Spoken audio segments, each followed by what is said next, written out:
The greatest thing ever stolen from women is each other. Imagine what would happen if women truly felt safe with one another. No comparison, no competition, no gossip, no jealousy, no pretending, no masks. None of that one-upping that seems to have been normalized for the me-me's, the ones who perceive themselves to have less, had it worse, do more, whatever lens of why or why not me they're currently applying to their life. Can we get back to just sisterhood? That was never supposed to be rare. Yet, for many women, it feels almost impossible for a plethora of reasons. Today, we're going to talk about why.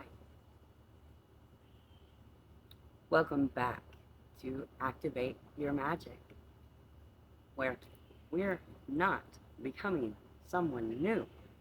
We're remembering who we've always been, beneath the noise, beneath the conditioning, beneath the inherited beliefs. I'm Sarah Sigmund. If you're new here, tap that little bell, subscribe to not miss an upload in this series, and tell us where you're tuning in from. Let's get into it.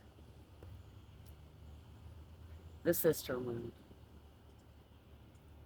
If you've ever walked into a room and immediately compared yourself to another woman, if you've half-assed celebrated another success while quietly wondering why your life looks the way it does, or if you found it easier to trust strangers than your own sisters or close lifelong friends, this episode isn't here to shame you. It's here to free you. Because what we've labeled jealousy, competition, or insecurity may actually be something much older. Today, we're talking about the sister wound. The sister wound isn't proof that women have reason to dislike one another. It's evidence that many of us inherited ways of surviving that no longer serve us. For generations, women were taught, sometimes directly and sometimes indirectly, that being chosen meant survival. Chosen by a husband, chosen by family, by a tribe, chosen by society. Somewhere along the way, comparison stopped being a habit and became protection. What once protected our ancestors may now be limiting our freedom. Sign 1. You compare yourself before you connect. You walk into a room and immediately begin measuring. She's prettier. She's thinner. She's achieved more in life. Comparison isn't your personality. It's your protection. And what protects us also separates us. Sign 2. Another woman's life experience makes you question your own. Not because you harbor hatred, not because you secretly want her to fail, but because your nervous system quietly whispers, if she wins, there's less left for me. That isn't truth. That's inherited scarcity, a lack that doesn't actually exist. Notice something. Manipulation is rarely loud. It hides in the whisper, in the subtle, in the suggestion, in the belief that feels like your own until you stop long enough to question it. That's why, in our last episode, when the teacher becomes the lesson, we talked about discernment.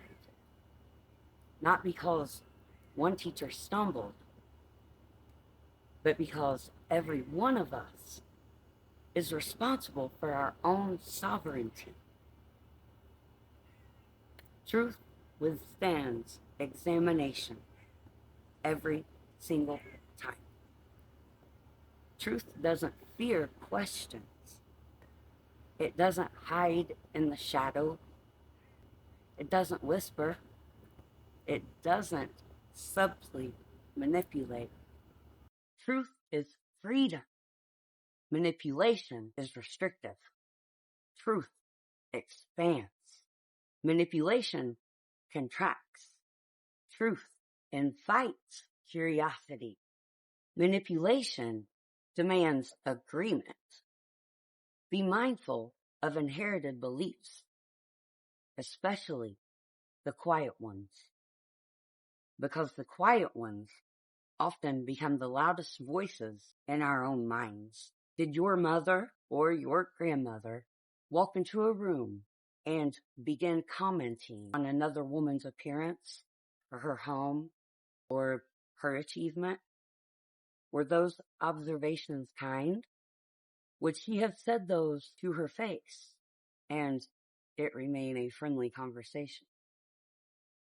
Or only whispered them to those standing nearby? Now ask yourself, how do her actions still live through yours today? Did you notice another woman's beauty and immediately compare yourself? Or can you celebrate her without abandoning yourself? Inherited patterns survive through repetition. Awareness interrupts inheritance. And what awareness interrupts, love can rewrite. Sign 3. You hide parts of yourself around women. You shrink, stay quiet, dim your light, get smaller, try to fit. Not because you're small, but because somewhere along the way, being fully seen didn't feel safe. Be gentle with yourself as you answer these questions. This isn't about blaming your mother or your grandmother. They were daughters before they became mothers. They inherited stories long before they passed them on. Healing isn't deciding who to blame. It's deciding where the inheritance ends. And perhaps it ends with us. Place one hand over your heart if it's safe, and place the other across your shoulders. Take a slow breath in and let it go. Gently massage the tops of your shoulders, where so many of us carry armor instead of softness. Repeat after me. I release comparison. I release scarcity. I celebrate other women. I honor my own timing. I no longer shrink to make others comfortable. Like the rose, I bloom beside others, not against them.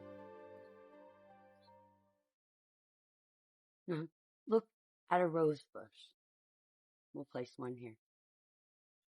Not a single rose, a bush. Have you ever noticed?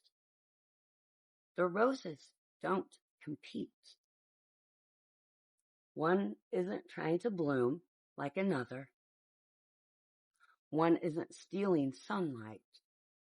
One isn't apologizing for blooming first, or biggest, or best. Each simply unfolds according to its own season. Nature doesn't compete. Only wounded humans do. Maybe that's why the rose has become our teacher. Close your eyes and take one final breath. Repeat quietly, I am safe with women. I am safe being seen. I choose connection over comparison. I choose abundance over scarcity. I remember who I am. Awareness interrupts inheritance. Love rewrites what fear repeated. If today's transmission resonated, I've created a companion Rose Code Field Notes number 5 with journal prompts, reflections, and practices to help you continue on this work long after the video ends. You'll find it along with free resources and our growing Temple of Remembrance at Gumroad. The address will be here, and it will also be in the description.